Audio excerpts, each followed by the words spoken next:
день, добрый вечер, дорогие друзья, в зависимости от того времени суток, когда вы будете смотреть эту видеоконференцию. На сайте, на YouTube-канале Открытого акционерного общества «Белкнига» можно будет увидеть эту презентацию.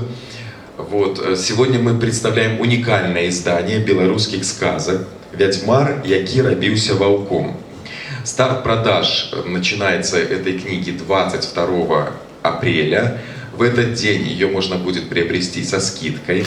Сегодня издатели, художник, и с нами на связь выйдет автор-составитель книги, который ответит на наши вопросы и тем самым презентует это издание. Итак, я представляю, что сегодня у нас в этом уникальном магазине «Светоч», очень красивом, большом и светлом, собрались для презентации издания генеральный директор Открытого акционерного общества «Белкнига» Александр Александрович Вашкевич, издательство «Янушкевич» и директор издательства Андрей Николаевич Янушкевич, художник-иллюстратор Валерий Петрович Славук, он с нами, и из Швейцарии на видеосвязи с нами будет Антон Франтишек Брыль, он автор-составитель, собирал эти 30 сказок на протяжении многих лет. Если еще говорить о цифрах, там еще 70 уникальных иллюстраций, но обо всем по порядку. И я хотел бы предоставить, наверное, первое слово директору издательства Янушкевич Андрею Николаевичу. Расскажите вообще, наверное, историю этой книги, как она появилась и как вообще ваше издательство взялось за ее публикацию. Добрый день. Недзе на початку осені минулого года до меня звернулся Антон Брыль з прапановай зрабіць такое выданне аўтэнтычных беларускіх народных казак. Ён сказаў, што ўжо ёсць дамоўленасць з Валерыем Петровичем Славуком наконт афармлення мастацкага. І калі я пачуў імя мастака, а я ведаю работы гаспадара Валерия з дзіцячых гадоў, с середины 80-х годов, то для меня всякие сумневы, что треба браться робить эту книгу, просто пропали. Вот. И мы обвещали краудфандинговую кампанию, то есть на книгу народных казок был такой народный сбор грошей, как мы отрымали такое першасное финансование. Заодно проверили попыт на будущую книгу, и могу сказать, что меня здивила ситуация, что зацікавленность сярод читачоў, сярод аматараў беларускай культуры, літаратуры была вельмі высокая. Вось. І мы уже, дзякуючы гэтай кампаніі, разумелі, што кніга будзе, мы зможам яе надрукаваць. Доўга яе рыхтавалі, не паспелі до Нового года, на жаль. Але ўрэшце рэшт, на пачатку красавіка гэтага года, якраз блізка да дня нараджэння Валерия Петровича, мы паспелі яе выдаць. І выдалі мы яе накладам 2000 экземпляраў. Книга мае 120 сторонок, великий формат А4, твердая вокладка, шведская папера, але самое главное – это уникальные тексты казок и уникальные иллюстрации. Это шиковный подарунок у кожный белорусский дом, я в этом не сомневаюсь. И тираж невысок. Книга рискует стать такой коллекционной? Или вы планируете переиздание, если будет спрос? Конечно, думаем про и новое выдание, потому что одразу зрабіць великий наклад, это и накладно, и великие наклады это заўсёды рызыка, что раптам книга не будет продаваться вельмі хутка. Але на сёння уже я могу сказать, что дзякуючы падтрымцы Белкнігі хутчэй за ўсё з гэтым праблемы не будзе. Тому што мы супрацоўнічаем з самым вялікім гульцом вось на рынку распаўсюджвання кніг. Белкніга мае больш чым 100 кнігарняў, і я вельмі рада, што дзякуючы гэтаму супрацоўніцтву кнігу змогуць пабачыць не толькі ў нашай сталіцы, у сталічных магазинах, але таксама і ў рэгіёнах, па ўсёй краіне. Гэта, на мой погляд, вельмі важна. Я хочу яшчэ заўважыць, што гэтая кніга, яна вельмі універсальная, яна зусім не дзіцячая.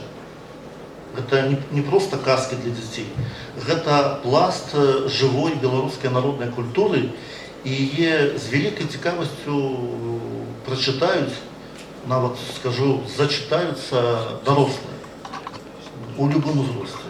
Настолькі цікавыя там творы, а малюнкі Валерія Славука настолькі багатыя на персонажы, что их можно, эту книжку открывать и углядаться, не веду, там, годинами. Ну, я думаю, что наши читатели смогут оценить это уже завтра при старте продаж. Наша видеозапись ведется 21 числа, накануне, чтобы вы успели все приобрести это издание, потому что многие сказки, насколько я понял, впервые опубликованы или впервые в таком полном формате, то есть в сокращенных каких-то вариантах они ранее уже где-то публиковались в разных изданиях, вот впервые собраны в одном, то есть издание на самом деле уникальное, и Валерий Петрович Славук, который тоже стал таким гарантом уникальности и красоты этой книги. И видите, даже издатель благодаря вам сразу без размышлений решил, что надо публиковать и нужно эту книгу выпускать в свет. Ваша встреча с этими сказками, ваши какие-то переговоры, общение с автором-составителем, поделитесь своими впечатлениями. Ну, примерно где-то год назад Антон Франтишек связался со мной и предложил проиллюстрировать вот сборник из 30 сказок. И как-то я еще поначалу там покапризничал, потому что у меня были другие планы там и все, и я уже не хотел особенно с книгой связываться, но когда все-таки он настоял, сделал мне массу комплиментов насчет того, что у меня черти очень хорошо получаются, а там очень много всякой нечистой силы, там борьба добра со злом, все. И когда я прочел рукопись, то там 3-4 для меня совершенно как бы открытием были, потому что сказок я уже достаточно много и видел, и иллюстрировал. И поэтому это было как бы вот, я уже этот крючок заглотил, и после этого ну, довольно долго пришлось еще думать, как это все сделать, чтобы не повторяться, и чтобы это интересно было, потому что в самом деле книга не сколько детская, сколько, по сути дела, универсальная, для любого возраста интересно, потому что, когда я прочел, там, я не буду говорить, какие там, но 2 сказки, которые не просто... они еще имеют и глубокий такой, и философский, и этический, и моральный смысл. Там, в общем, все это было любопытно. И делал довольно долго, с перерывами достаточно, потому что я преподаю еще в академии, а это, естественно, и время отнимает. Тут можно было, обычно всегда хорошо работа получается, когда никаких перерывов, как все, вот, от начала до конца сразу все делала. Но надеюсь, что она довольно цельная получилась. Специально я продумал цветовую гамму внутри иллюстрации, чтобы они не были олиповатыми, яркими, агрессивными, чтобы это было в духе вот какого-то такого белорусского осеннего пейзажа на коричневых, желтых, золотистых таких оттенках, и не навязчивое, чтобы не спорилось с текстом, чтобы не тянуть на себя одеяло, художник должен абсолютно подчиняться автору этого сборника и как-то стараться, чтобы это все гармонично потом сочеталось с текстом. Как это получилось, ну, честно говоря, не мне судить, поэтому Но, в общем, как всегда, художник по окончании недоволен тем, что получилось, но это естественно. Я не буду говорить, по каким параметрам, там что, но постепенно вот привыкаешь, я к ней уже привык. Так что... Но вы знаете, удалось услышать уже какие-то отзывы здесь, вот перед началом нашей встречи, все в восторге от иллюстрации, потому что когда мы берем книгу в руки, прежде что мы видим, это и обложка, и вот иллюстрации, которые в изобилии в этом издании.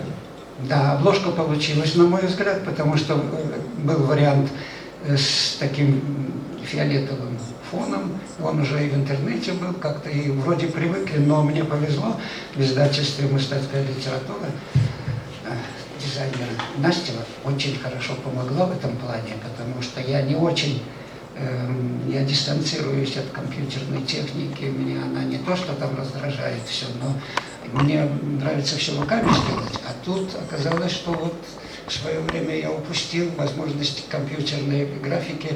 За полчаса, например, на все сделала вместо этого довольно такого вызывающего фиолетового цвета, угольно-черный цвет неба, и с этим рисунком связалось хорошо. Это там фрагмент из моего форта вставлен, и очень удачно получилось.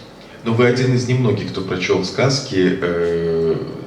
Не страшные ли они такие? Нет, вот, нет, это белорусские чаровные сказки, они должны быть такими быть. А «Красная шапочка» что?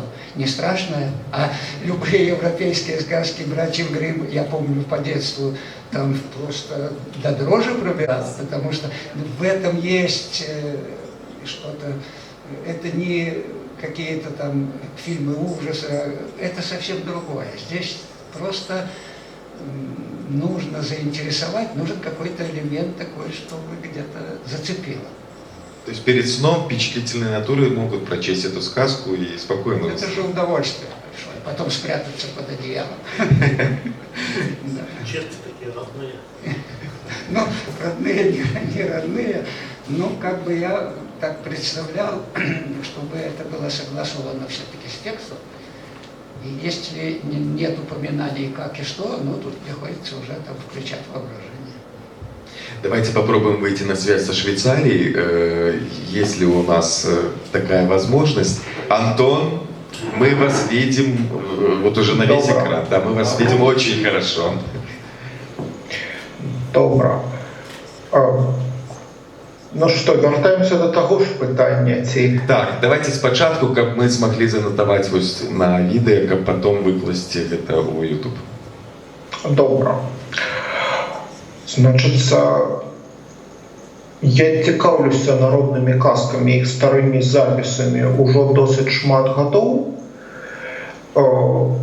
Насамрэч я нават займаюся паралельна трохі больш акадэмічным выданнем асобных запісаў 19 стагоддзя. І вось некалькі год таму, капаючыся ва ўсіх гэтых зборах, я зразумеў, што бачу магчымасць сабраць такую кнігу казак, якая мне б самому спадабалася. А гэта для мяне звычайна асноўная матывацыя пры стварэнні нейкіх кніжак, гэта зрабіць такую кніжку, каб мне хацелася самому такую мець. І я паспрабаваў адразу ўсе свае думкі пра беларускую народную казку уціснуць пад адну вокладку. Там такі трохі нефармальны спосаб апрацоўкі тэкстаў, у тым сэнсе, што я вельмі асцярожна і вельмі слаба ў некаторым сэнсе апрацоўваю арыгінальныя тэксты. Я стараюся захоўваць стыль і голас асобных казачнікаў. Я заўжды, дзе гэта вядома, называю гэтых казачнікаў па імёнах і па мясцовасцях.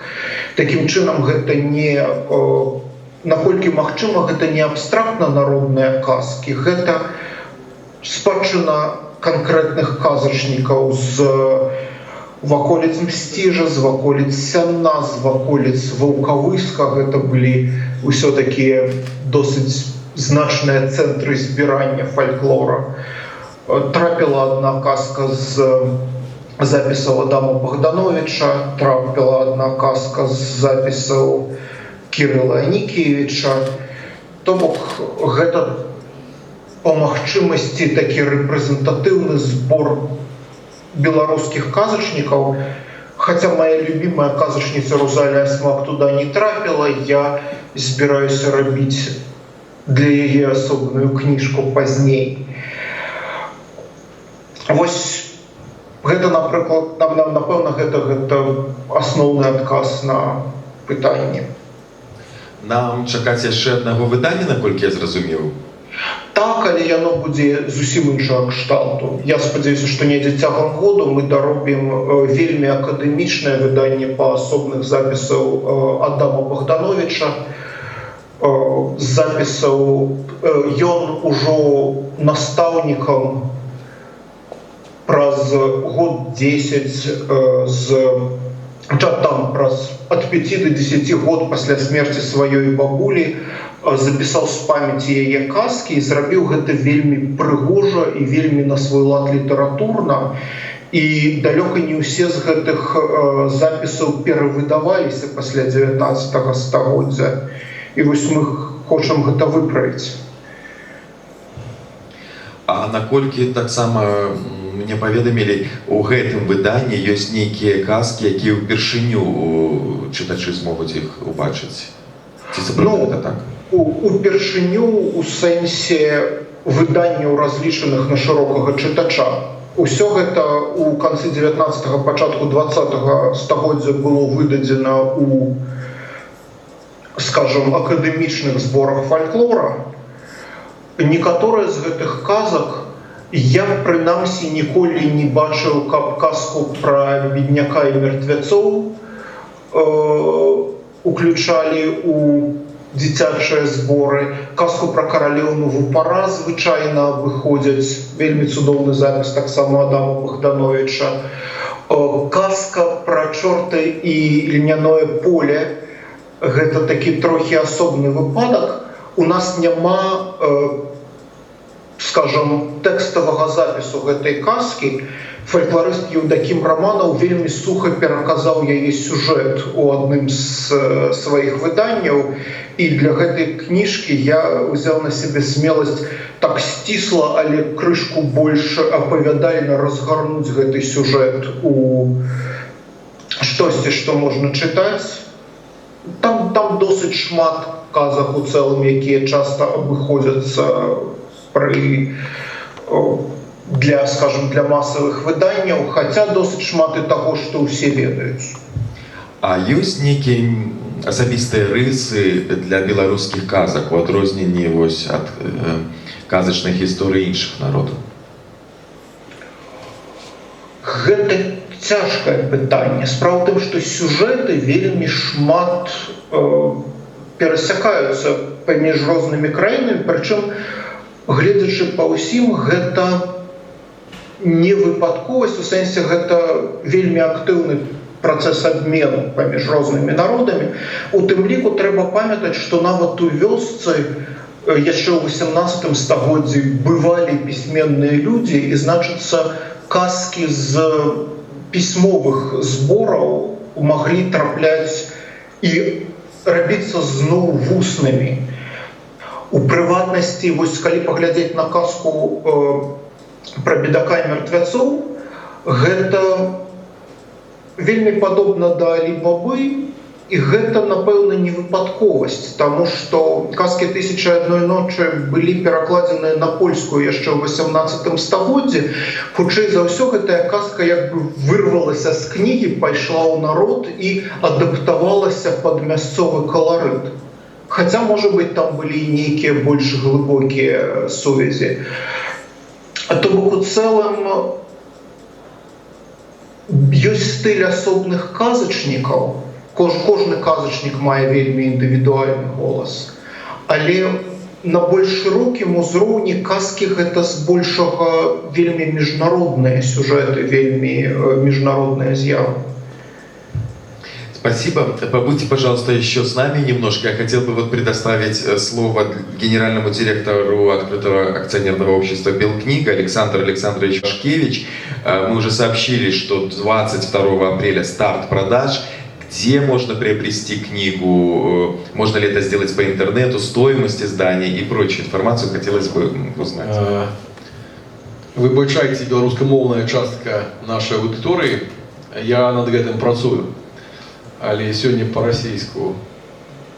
Выбачайте. Да, новый формат. Я бы несколько слов сказать о том, что у нас происходит относительно мероприятия сегодняшнего и какие-то новые формы. Спасибо большое, Антон, вам. Что касается сегодняшнего мероприятия, да, во время такого самоизоляции, самосознательности наших граждан, значит, физические посещения книжных магазинов сократились существенно, и поэтому приходится нам придумывать какие-то новые форматы, как доносить новинки изданий, какие-то интересные книги и доносить до покупателя.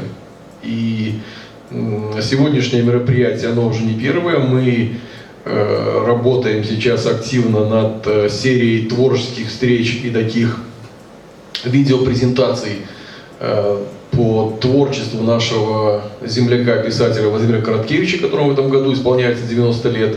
И на прошлой неделе такая видеотрансляция уже была одна, и на этой неделе еще будет две, которые с разных сторон освещают творчество вот Короткевича. Что касается мероприятия сегодняшнего, значит, у нас есть, у Белкниги есть опыт взаимодействия с издательством Янушкевич и с директором этого издательства Андреем Янушкевичем. В декабре мы делали старт продаж книги Джоан Роулинг «Гарри Поттер и философский камень» на белорусской мове. И, в общем-то, был успех коммерческий, прямо скажем, от этого мероприятия. И поэтому сегодня продолжаем взаимодействие с этим издательством, опыт работы с которым уже у нас есть. Поэтому привносим что-то новое. Что касается Джоан Роулинг, у нас был старт продаж в одном отдельно взятом магазине «Доме книги Светоч». Наше предприятие включает 101 торговый объект, и вот несколько дней, предшествующих сегодняшнему дню, книги доезжали до всех уголков и весей нашей страны, где у Белкниги имеются торговые объекты. И завтра во всех книжных магазинах Белкниги будет старт продаж, то есть с открытием книжного магазина во всех книжных магазинах можно будет приобрести вот эту замечательную книгу. И завтра один день на эту книгу будет действовать скидка. И по договоренности с издателем мы, собственно говоря, вместе выстраиваем нашу маркетингово-ценовую политику. Завтра один день цена этой книги будет 33 рубля 85 копеек со скидкой. В обычной жизни, если завтра кто не успеет, можно будет эту книгу приобрести. Цена будет ближе к 40, 39 рублей с копейками. Но думаю, что адекватная цена за, даже, наверное, за то творчество и всех, кто присутствует здесь и очно, и заочно в интернете, наверное, можно было бы цену назначать и больше. Что касается самой книги, да, действительно, сказки такой продукт международный. Я прочитал, чтобы понимать, о чем говорим, где-то, ну, там, не знаю, 7-10, может быть, этих сказок. Ну, сказки такие себе, ну, прямо скажем, далеко не детские. Да, они, здесь же звучали, значит, аналогии со сказками братьев Гримм. Да, это что-то из этой серии. Я бы еще, может быть, какие-то аналогии провел с творчеством Николая Гоголя, с его «Вием» и там «Ночь перед Рождеством». А может быть, с какими-то шведскими там мотивами, связанными с троллями. Замечательные иллюстрации Валерия Славука, того, что там написано. Ну, такие вообще такой получается гремучий букет. Короче, очень интересно. Поэтому милости прошу завтра в магазины нашего предприятия. Все адреса можно посмотреть на сайте, а также можно приобрести в интернет-магазине. Тоже сейчас новомодная штука, и есть у нас бесконтактная доставка, поэтому кто совсем боится, но хочет прочитать, пожалуйста, через интернет-магазин нашего предприятия приобретайте эту книгу. Все. Спасибо, Александр Александрович. Спасибо, уважаемый Антон, что вы с нами тоже сегодня. Спасибо вам за этот повод. 22 апреля, друзья, можно уже будет приобрести эту уникальную книгу. Как мы говорили, тираж пока не велик, 2000 экземпляров. Все, кто интересуется белорусским фольклором, всем, кто собирает сказки, кто любит их читать, это очень хорошее издание, которое должно быть в вашей библиотеке обязательно. Поторопитесь. Ну и ленточку мы перерезать не можем, но вот как бы показать обложку уже книги, над которой работа шла на протяжении долгих лет, сегодня мы с гордостью можем предоставить. Друзья, в Белкнигу, на сайт Белкниги, приобретайте, не пожалеете.